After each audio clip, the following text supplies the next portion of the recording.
सुरुवातच आपल्या सगळ्यांच्या समोर दिसणारी आपल्याला जाणवणारी गोष्ट म्हणजे उष्णता। या उष्णते संदर्भातली बातमी आपण बघणार आहोत।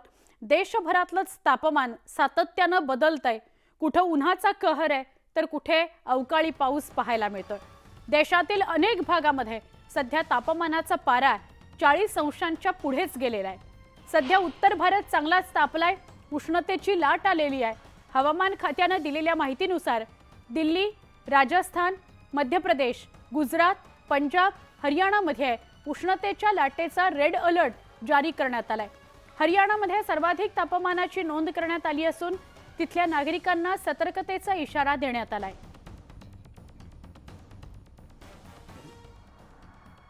साधारण तापमानाची काय दाहकता आहे ती आपण जाणून घेतोय।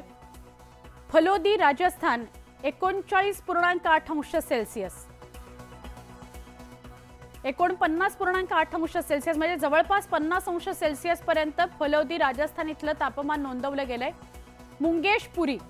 मुंगेशपूर 48.3, दिल्लीतलं मुंगेशपूर 48.3, उत्तर प्रदेश झांसी 47.6 अंश सेल्सिअस,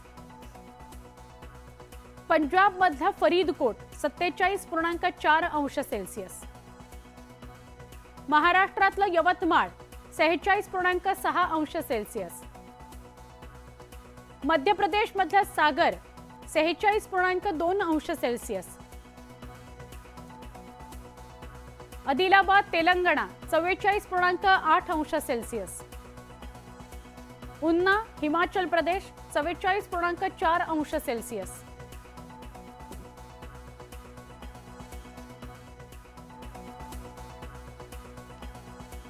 उत्तर भारतात यंदा रेकॉर्ड ब्रेक तापमानाची नोंद झालेली आहे। 2014 नंतर पहिल्यांदाच उत्तर भारतातील शिमल्याचं तापमान 30 अंशांवर गेलेलं आहे। तर हिमाचल प्रदेशातील अनेक जिल्ह्यांमध्ये ऑरेंज अलर्ट जारी करण्यात आलेला आहे। उत्तर प्रदेश, बिहारसह मध्य भारतातही उष्णतेची लाट कायम आहे। 1 जून पर्यंत मान्सून केरळमध्ये दाखल होण्याची शक्यता आहे। हवामान विभागाने ही माहिती दिली आहे।